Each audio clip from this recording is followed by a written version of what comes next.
So a pair of sunglasses, McDonald's breakfast, and a court help a man keep a child.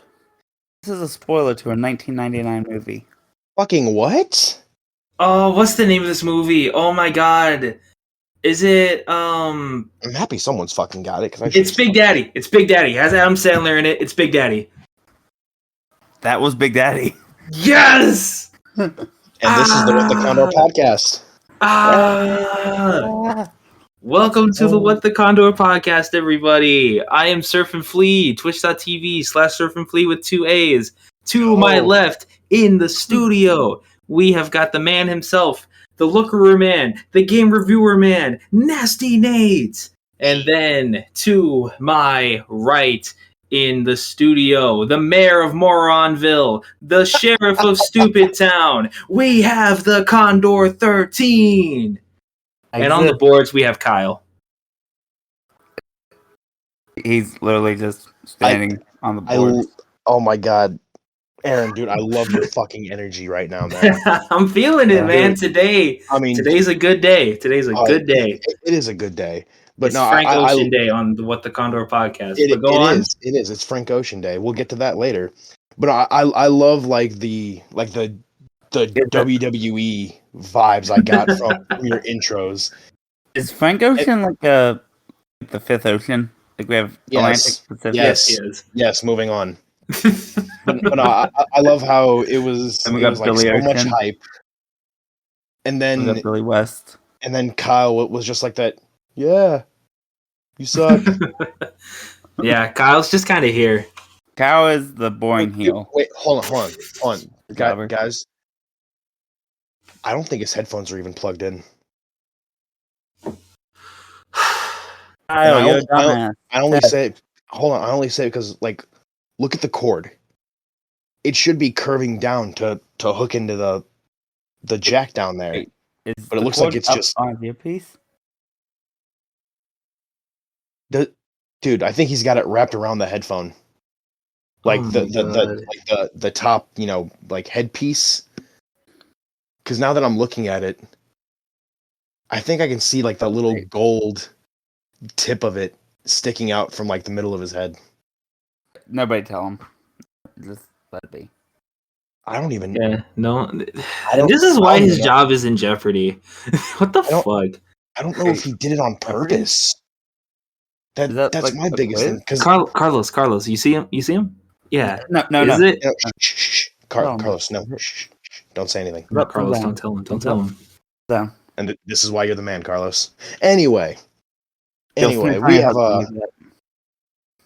have quite a lineup for you guys today. Yeah, we've got some topics that we want to discuss with the. We can't call them hot topics because we'll get sued, but they are topics that are hot. Jesus. But before we go on, I want to make a quick note. We had the poll. We heard you guys over on Twitter at Condor What.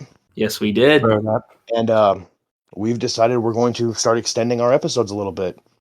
We're gonna give our episodes some Viagra, make them a little bit bigger, a little bit harder.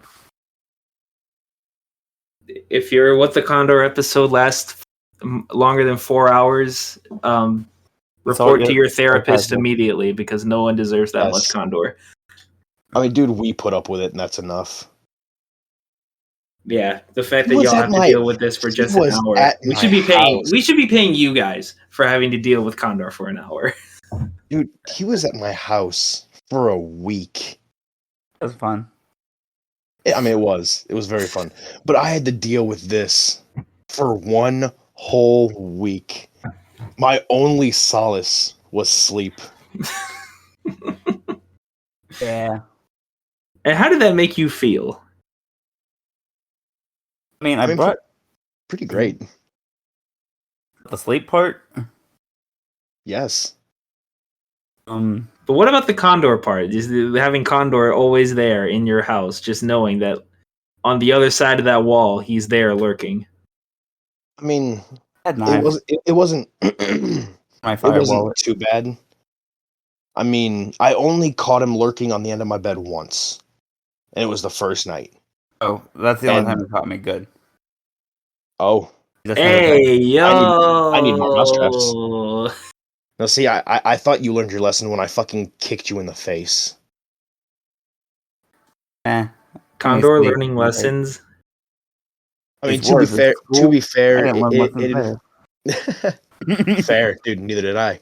But to be fair, I figured he would learn a lesson if it involved bodily harm. Like, I mean, dude, I kicked him. I kicked him in the face, dude. He had a fucking black eye for 3 days. And Sheesh. not the first time, won't be the last time. Like, dude, we went to the casino, and people were looking at us like I was the abusive boyfriend in this relationship. And to be fair, I was. Still are. Shh! Don't you fucking say anything. Oh golly, Yeah, let's right. let's get a whoa, let's move on from this one. I love it. So, I'm in a Oh, good God. mood, man. I said the Dude, word Jeopardy, and that reminded me of a quiz show, and I have a quiz idea. Well, back to last week's quiz idea, which was the top 5 list with no name. Oh. I have the top 5 list. You give me the name. Oh, god damn it. All right, another installment of what's that list? Go ahead, Condor. Just go ahead. What is it? Okay. Number 5 on this list is Hartford, Connecticut. What? Number Okay. 4. Number 4 on this list is Anderson, Indiana. Number 3 on this list is Montreal, Canada. Number 2 on this list is San Francisco, California. Number 1 on this list is Atlanta, Georgia, twice. Weiss? Twice. Is this the birthplaces of the top 5 players on the Pittsburgh Penguins? No. Be a Okay. lot more Canada and a whole lot less USA. Yeah. Hmm. Is it a list? Is it I your will- top 5 list of favorite places you've masturbated? Close. I will say, Mr. Oh. Fleet Surfing, you were close with going with some way in sports. Okay. Is it top 5 players that we've mentioned on the What the Condor podcast? No. I thought the Atlanta, Georgia twice thing was a hint at the Manuel twins. Oh, because they're from San Francisco. Are they from San Francisco or did they just play in California? I don't know. It doesn't matter. Um, And actually, I might owe you guys an apology for my second pick. I do. I had San Francisco. Number 2 was supposed to be San Diego. huh. Okay. I mean, that still doesn't really help me one bit. It doesn't at all. Like I have no idea what this list could be. It's something involving sports. And it's something involving places. Sports teams, yeah. Well, actually, places because every single thing on the list was a place. You didn't mix it up like last time where you did fucking people and things, fucking fire hydrants. It's Full House, not fire hydrants. Get it right. I mean, I'm sure there was a fire hydrant in at least Okay. one episode. top five places Sidney Crosby has scored a hat trick. I don't. I could say that, but that wouldn't. Oh. Anderson, Indiana has never had a team. I don't think San Diego's had a team. I don't know. Had a team. I don't know. Dude, I mean, I got nothing. Like, I hate to say it. Well, Like, my I was big hit. hyped for this, but I got nothing. Well, the answer is top five cities to lose a sports team and never get back in that sport. Oh, really? Yes, Hartford lost their NHL team. Anderson, Indiana had a basketball team. Montreal had the Really? Montreal Expos. I feel like I've heard of that In baseball. before. Oh That's baseball. yeah, the Expos. Yeah, San Diego had the Chargers. yes they did. That's right. They're not. Yeah, they're not the fucking San Diego Chargers anymore. And- That's right. Atlanta lost 2 hockey teams. Did they really? I Yes, did they not had know that. They had the Atlanta Flames they lost, and then they had the Atlanta Thrashers they lost. So Atlanta doesn't have a NHL team No. right now? No. Wow. I mean, I guess that kind of makes sense, but like, wow, Atlanta's a pretty big market. It really I is. mean, like the Braves, the Falcons, the Hawks, True. and yeah, Atlanta is a pretty, what's the word I'm looking for? Like metropolitan type of city. You know, it's shocking that I they don't. was just about to say it's thinking about it, it's really surprising they don't have a team or they don't have team anymore. Again. another. I mean, maybe it's a matter of nobody in Atlanta is going to hockey games. I mean, that makes sense. maybe see, people in Atlanta just don't like hockey. Any Atlanta, Georgia listeners to the What the Condor podcast, tweet us your opinions on the sport of hockey. And they lost the Atlanta Flames in 1980. Got a new team in 1999 called the Atlanta Thrashers and lost them in 2011. so Atlanta, talk to me on Twitter. It has been 10 years since you guys have had a hockey team. They're overdue for a new team. They can lose in 10 more years. Wait, hold on. Connor, I have a question. You said they were the Atlanta Flames? Yes. Did they move to Calgary? Yes.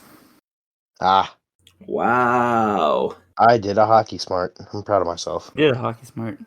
So yes, Atlanta, What the Condor listeners, would you like a hockey team back in the A? And if so, name that team. We want to see your names for your Atlanta hockey franchise in our mentions on twitter.com/condorwhat. If it actually happens, we may even talk about it on the next episode. We just might read out the best ones. And speaking of or funniest ones, a little bit of hockey and things we talked about last week, I'm going to give you the answer to last week's where is this player I left for you, the audience. Yes, of course. The player was, do you remember the player? I gave him by the nickname, not the actual name. Oh yeah. I remember. Can you give it to me? Wait, the nickname? The name as we would say it. The Nuge? No. Damn it. What the fuck do you want from me, dude? It was Jesse. Pooch. I said you really wanted me to fuck. Okay. Yeah. I just wanted you to say Pooch. Fucking Pooch. Yes. Because that's how I fucking read the name out the first time you fucking showed it to me. Either that or I had a stroke. He plays for the Oilers.